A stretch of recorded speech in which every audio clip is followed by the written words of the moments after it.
Welcome back to the Facts Matrix. Today we uncover the story of the Knights Templar, the warrior monks whose rise and fall shaped the Middle Ages. They began as humble protectors of pilgrims and ended as legends surrounded by mystery and myth. It all started in 1119 AD, when 9 French knights led by Hugh de Payens reached Jerusalem.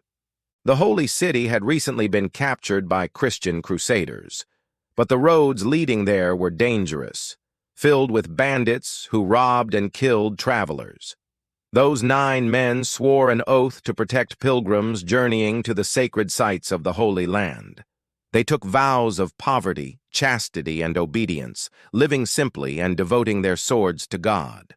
Lodging near what crusaders believed was the site of King Solomon's temple, they became known as the poor fellow soldiers of Christ and of the Temple of Solomon, soon shortened to the Knights Templar. They were a new kind of warrior, both monk and soldier. Dressed in white mantles marked with a red cross, white for purity, red for the blood they were ready to shed, they rode into battle with unmatched discipline. When their black and white banner, the Bosant, appeared on the field, enemies knew retreat was useless. The Templars fought without fear, and their courage quickly became famous. Nobles and kings eager to support them donated land, money, and castles. Although each Templar owned nothing personally, the order itself grew richer than most kingdoms.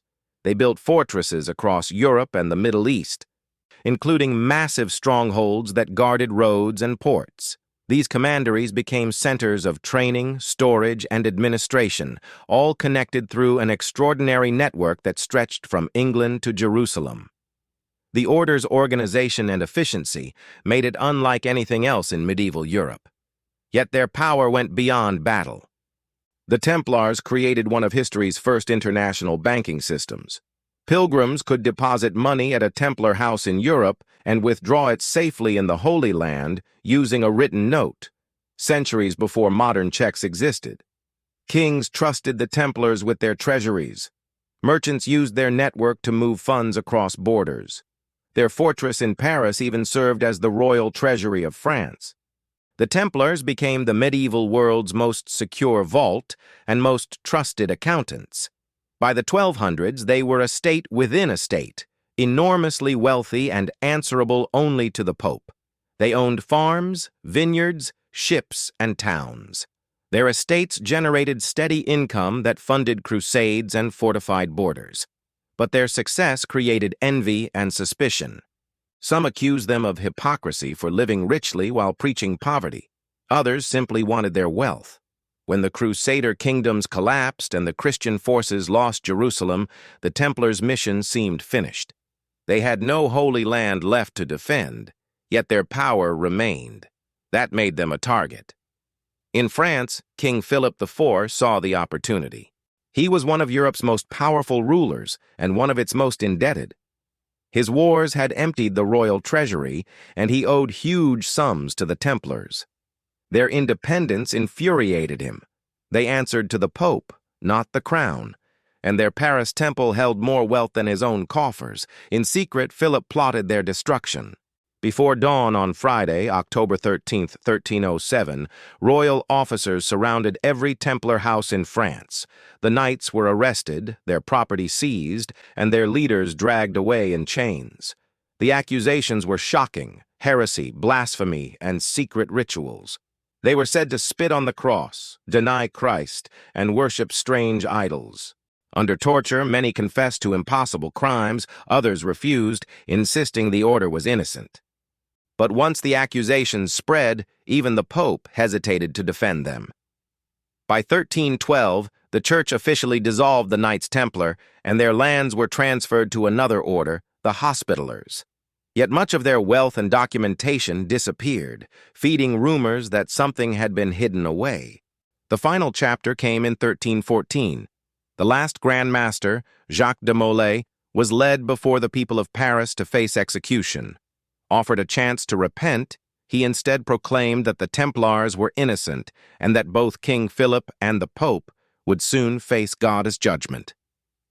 As flames rose around him, de Molay never cried out. He prayed as he died, and within a year both Philip IV and the Pope were dead, a coincidence that many saw as divine punishment. After that day, the legends exploded. People whispered that surviving Templars had fled with secret treasure, gold, relics, or even the Holy Grail. Some claimed they became guardians of an underground brotherhood that survived for centuries. Others believed they merged into new societies such as the Freemasons. The disappearance of their central records and the mystery surrounding their sudden end made these stories almost impossible to disprove. Even the superstition around Friday the 13th may trace back to that dawn raid in 1307 when their arrests began. The true story of the Templars is still incredible without the myths. They were men of faith who built an empire of discipline, courage, and innovation. They showed how belief could inspire unity and how power could lead to downfall.